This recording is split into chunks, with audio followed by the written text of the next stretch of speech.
बागेश्वर धाम सरकार के धीरेन्द्र शास्त्री जी हैं, जो सनातन धर्म का बहुत प्रचार प्रसार कर रहे हैं और उनके ऊपर बहुत सारे इल्जाम भी लगाए जा रहे हैं कि हाँ, एक व्यक्ति इतना पावरफुल कैसे हो सकता है कि हाँ, वो दूसरे के मन की बात को जान जाए। दूसरे जो लोग कहते हैं कि हम सिख हैं, हम मुसलमान हैं, यहाँ भारत में रहते हैं, ऐसा कुछ नहीं। जो भारत में रहता है वो सब सनातनी है। लेकिन सनातन कोई धर्म नहीं है। सनातन व्यक्ति जो है वो जन्म से ही होता है। आपका जो जन्म होता है वो सनातनी के रूप में होता है। देखिए, जो बोलते हैं कभी कभी तो एकदम बंदर की तरह बोलते हैं ना, जैसे सुंदरकांड पढ़ते हैं, जा मंदिर सुभाए चलो हमारे जाए तो भाई बोलते हो ना, तो साधारण आदमी ऐसे नहीं बोल सकता है। सही बात है। अंधविश्वास का मामला नहीं है, ये विश्वास का मामला है। विश्वास का मामला है कि व्यक्तियों को विश्वास है अपने आराध्य पे और मस्त बोल रहे हैं राम राम राम राम, कूद रहे हैं, बोल रहे हैं। सनातन धर्म में भारतवर्ष में जो चीज़ है वो कही नहीं सकती। वृंदावन चले जाइए, कितने अंग्रेज सब हैं, सब देखिए सीताराम सीताराम कर रहे हैं।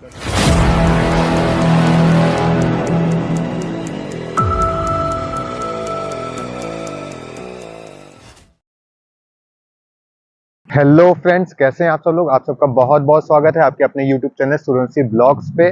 और आज हम लोग चर्चा करने वाले हैं सनातन धर्म की, कि सनातन क्या है और क्यों लोगों को ये समझ में नहीं आता है। लोग कहते हैं कि हाँ, मैं इस धर्म का हूँ, मैं इस धर्म का हूँ, लेकिन सनातन कोई धर्म नहीं है। सनातन व्यक्ति जो है वो जन्म से ही होता है। आपका जो जन्म होता है वो सनातनी के रूप में होता है। सनातन का अर्थ ही यह होता है जो पुरातन काल से चला आ रहा है, वही आपका सनातन होता है। आजकल चर्चा में आपके बागेश्वर धाम सरकार के धीरेन्द्र शास्त्री जी हैं, जो सनातन धर्म का बहुत प्रचार प्रसार कर रहे हैं और उनके ऊपर बहुत सारे इल्जाम भी लगाए जा रहे हैं कि हाँ, एक व्यक्ति इतना पावरफुल कैसे हो सकता है कि हाँ, वो दूसरे के मन की बात को जान जाए, दूसरे की पीड़ा को जान जाए। और उसके बाद आप देख सकते हैं कि हाँ, वे जैसे व्यक्ति आता है उनके पास, वो व्यक्ति को देखते हैं, फिर व्यक्ति के बारे में सारी जानकारी वो बता देते हैं, नाम भी बता देते हैं, उसको क्या दुख है, क्या दर्द है, वो भी वो बता देते हैं। तो बात यह है कि जो काम आपके लिए असंभव है, इसका मतलब ये नहीं कि वह कार्य जो है वह हर एक व्यक्ति के लिए असंभव हो।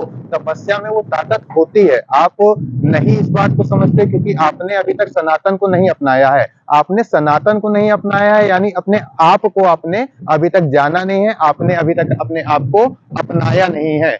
जब व्यक्ति तपस्या करता है, पूजा करता है, अर्चना करता है, प्रार्थना करता है, वह उससे जुड़ा होता है जिसने उसको जन्म दिया है, जिसने उसको बनाया है।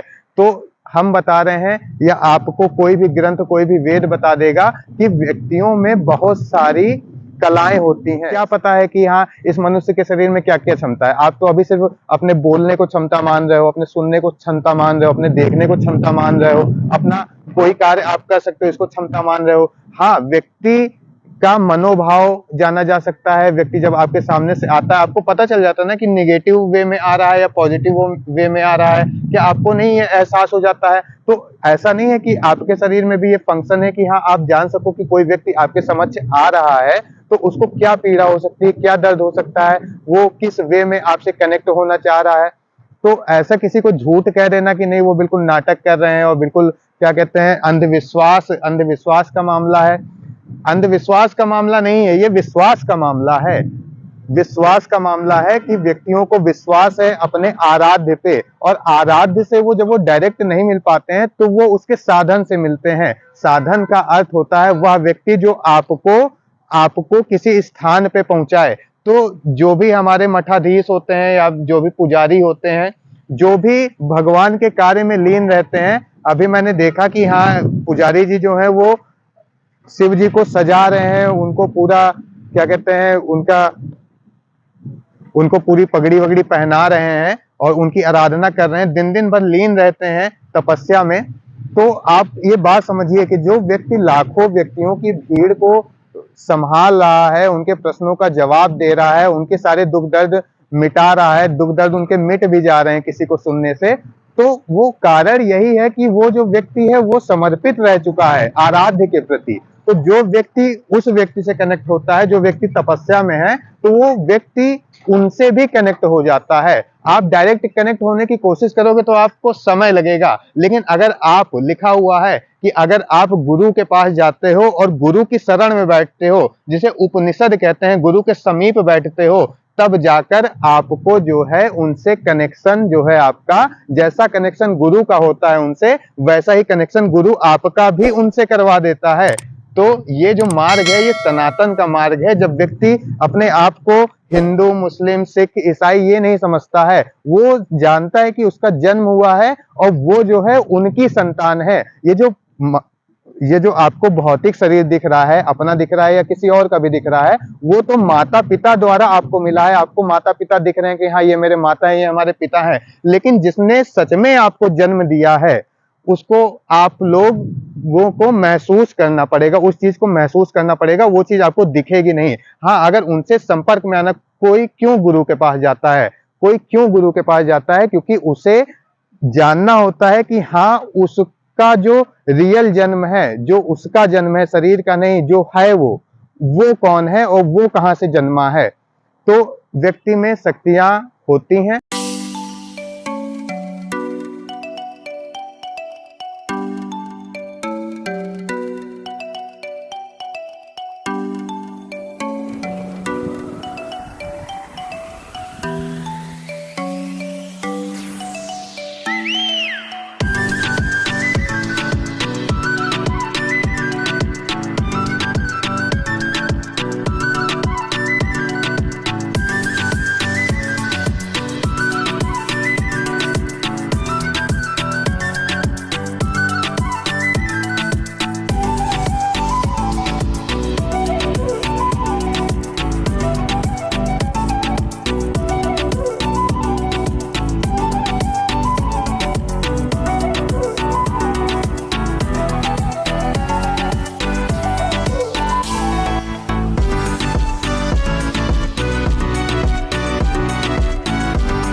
जो लोग कहते हैं कि हम सिख हैं, हम मुसलमान हैं, यहाँ भारत में रहते हैं, ऐसा कुछ नहीं। जो भारत में रहता है वो सब सनातनी है। जब जब जब जो है शुरुआत में भारत में लोग सब रहे, मुसलमान बाहर से आए तो लोग कुछ मुसलमान हो गए, फिर मान कुछ जो है सिख हो गए, कुछ जो है ईसाई हो गए। लेकिन अगर देखा जाए तो शुरुआत में शुरू में सब सनातनी थे। तो सनातन धर्म का व्याख्या करना मुश्किल है। सनातन धर्म समझिए जो भारतवर्ष में है वो सनातनी है, वही सनातन है। ऐसा कहा जा सकता है क्या कि जो जन्म लिया है वो सनातनी ही है? सनातन का अर्थ क्या होता है? सभी सनातनी हैं। जी जी हाँ, जी, तो जी। बस कहने को होता है कि हिंदू है, मुसलमान है, ये सिख है, बस। जी, बौद्ध धर्म जैसे आया आपके उसमें? हाँ, बौद्ध धर्म, बौद्ध धर्म से पहले क्या था? सब हिंदू थे, सब सनातनी थे। जी। और उसमें अब देखिए जब तक गौतम बुद्ध जी थे तब तक कोई उनको नहीं मानता था। जहाँ गांव जाते थे सब उनका तिरस्कार करते थे, कभी यहाँ रुक रहे हैं, कभी वहाँ रुक रहे हैं। कुछ उनके शिष्य थे तो गिनती कम थी। उनके जाने के बाद देखिए अब लड़ाई हो रही है, सब बौद्धिस्ट हो गए हैं, हम बुद्ध हैं, धर्म परिवर्तन हो रहा है, सब कुछ जा रहे हैं। तो क्या है, लेकिन सब तो सनातनी ही है ना। जी जी। लड़ाई सब ये है कि हम बुद्ध हो जाए, हम ज़्यादा हो जाए, हमारा बोलबाला हो जाए। बालाजी में जो इस समय धीरेन्द्र शास्त्री जी हैं, जो उनका टीवी चैनल्स वाले बता रहे हैं कि सब फेक कर रहे हैं, सब नाटक कर रहे हैं, ऐसा कुछ नहीं, कोई किसी की बात जान सकता है। तो क्या मनुष्य के शरीर में ऐसी शक्तियाँ हो सकती हैं? हाँ, बिल्कुल होती हैं जी, जो सिद्धियों की बात होती है। बिल्कुल होती है। नाटक नहीं कर रहे हैं, नाटक नहीं कर रहे हैं वो तो सिर्फ चैनल जो है। देखिए क्या होता है ना कि कुछ लोग अच्छे होते हैं, कुछ बुरे होते हैं, है ना। कुछ बुरी शक्तियाँ होती हैं, कुछ अच्छी शक्तियाँ होती हैं। तो जब आप कोई अच्छा काम करने जाते हैं तो बुरी शक्ति ज़्यादा हावी होती हैं। वैसे ही हमारे समाज में भी है। कुछ चैनल वाले हैं, कुछ वैसे पत्रकार हैं ना, तो उसको तोड़ मोड़ करते हैं, जो कि विज्ञान के युग है। तो हर आदमी सोचता है विज्ञान में सिद्ध हो, लेकिन हर चीज़ें विज्ञान में सिद्ध नहीं हो सकती हैं। वो भावना होती है और भावना से भी परे होती है उसके अंदर की आत्मा। जैसे मान लीजिए तपस्या। हाँ, तपस्या। जो धीरेन्द्र शास्त्री जी हैं वो बचपन में गरीब थे, हनुमान जी के उपासक थे और भिक्षा मांग करके अपना जो है पेट पालन करते थे। मंदिर में रहे, है ना, धीरे धीरे तपस्या किया उन्होंने। और तपस्या उन्होंने किया नहीं, वो अब जिससे मान लीजिए हर आदमी तपस्या क्यों नहीं कर पाता है, वो तपस्या उन्होंने किया, उनको करवाया गया। वो शक्ति होती है गुरु के माध्यम। हाँ, वो शक्ति होती है। हर आदमी तपस्या नहीं कर सकता है। उन्होंने तपस्या किया और आप देखिए वो हैं जो कहते हैं सत्य होता है। जी जी। तो ऐसा नहीं, वो नाटक नहीं करते हैं। उन्हें कहीं से कोई ऐसा है कि हाँ वो पर्ची, लोग कहते हैं ना कि वहाँ पे बाहर भीड़ रहती है तो पर्ची ले लो, वो पर्ची के पास जाती है तो पूछते हैं हाँ कितने भाई बहन थे। ऐसा कुछ नहीं है। कुछ शक्तियाँ होती हैं, जैसे होता है ना कि योगिनी सिद्धि होती है ना। जी। तो एक योगिनी सिद्ध हो गई, उन्हें गुरु ने कोई माध्यम बता दिया, उस पर उन्होंने जो ध्यान किया। जी। तो ये है, देखिए जब बोलते हैं कभी कभी तो एकदम बंदर की तरह बोलते हैं ना, जैसे सुंदरकांड पढ़ते हैं, जा मंदिर सुभाए चलो मर जाए तो भाई बोलते हैं ना। तो साधारण आदमी ऐसे नहीं बोल सकता है। सही बात है। वो भूले रहते हैं, उसमें मस्त रहते हैं, अपने आप को भूल जाते हैं। वो नहीं सोचते कि जो है हम कैसे दिख रहे हैं कैसे नहीं दिख रहे हैं। जब वो चलते हैं, जैसे मान लीजिए चल रहे हैं 4-5 लोग करके, हम लोग सोचते हैं कि अगर कहीं जुलूस निकालना है तो 10-20 लोग अगल बगल रहे हैं, गमछा कैसे है, फोटो सही आ रही नहीं आ रही, वो 2-4 लोगों के लिए चल लेते हैं। भीड़ बाद में आती है, वो भीड़ इकट्ठा नहीं करते हैं और मस्त बोल रहे हैं राम राम राम राम, कूद रहे हैं, बोल रहे हैं ऐसे। तो उनके अंदर शक्ति ऐसे है।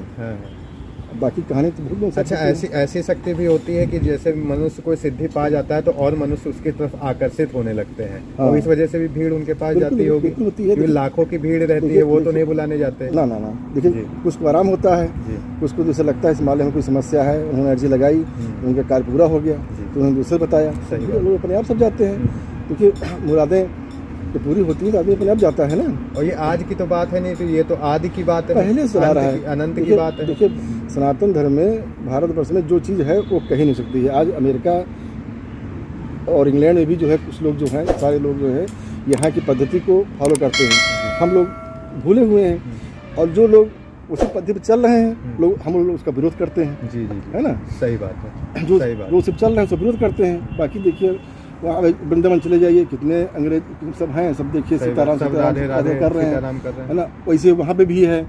तो वहाँ पे जैसे हम इंग्लैंड में जैसे कुछ एरिया होता है ना, जैसे हिंदू का एरिया है, तो वहाँ देखिए सुंदरकांड होता है, वहाँ पुजारी होते हैं। ऐसा नहीं खाली वहाँ हिंदू ही रहते हैं, भारतीय रहते हैं, वहाँ इंग्लैंड वाले भी आते हैं। जी जी, सही बात, वो भी सब करते हैं, उनको सब अच्छा लगता है, शांति मिलती है।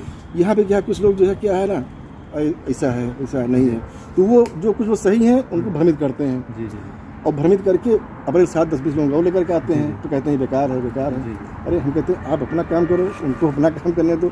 आपको जो है अगर कोई दिक्कत होती है उनसे मिलिए, अगर कुछ फायदा होता है समझ में आएगा तो धर्म शास्त्र मानिए, नहीं माना नहीं समझ में आता ना मिलिए ना मानिए। अभी जैसे एक मौर्य जी हैं, उन्होंने कह दिया कि मानस पे जो है जो लिखा है वो गलत है, गोस्वामी जी जो है गलत हैं। तो अब मौर्य जी को हम क्या बोले, तो लोग मूर्ख कह रहे हैं, महामूर्ख कह रहे हैं, हम तो कह रहे हैं वो डफा रहे वो।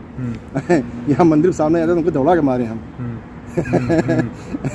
भाई गोस्वामी जी को ऐसे उंगली उठा दिया आपने, कैसे उठा दिया? किसी चीज़ को अगर गलत ठहराना है या सही ठहराना है तो उसमें आप डिबेट करिए। आपको लग रहा है कि हाँ गोस्वामी जी को हमको जो है गलत सिद्ध करना है, आप ये मीटिंग बुला लीजिए, वहाँ जो बड़े बड़े आचार्य आ जाएँ, कुछ आ जाएँ, आप भी बैठिए, बहस करिए, सिद्ध हो जाता है तो हम भी मान लेंगे। सही बात है। ऐसे किसी को कह दीजिए कि वो गलत है तो गलत हो जाएगा। ऐसे तो दुनिया हर किसी को गलत ही कहती है। एक 100 पन्ने का कोई ग्रंथ लिख के दिखा दो। जी सही बात है। 100 पन्ने का एक ग्रंथ लिख के दिखा दीजिए आप।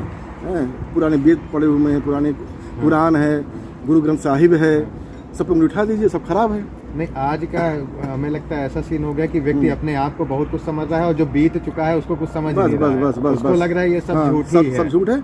और क्या है ना, कहीं कहीं सब सिर्फ खाली राजनीति के संस्कृति को लोग धूल में मिटा रहे हैं, जो कि ये धीरे धीरे आगे आगे आने अपने फायदे के लिए संस्कृति को नुकसान, और ये अपना नुकसान कर रहे हैं। आगे आने वाली पीढ़ी है वो क्या समझेगी? वो कुछ नहीं समझ पाएगी। अभी तो मान लीजिए हम जान रहे हैं, आप जान रहे हो ना कि दशरथ जी के चार बेटे थे, सब है।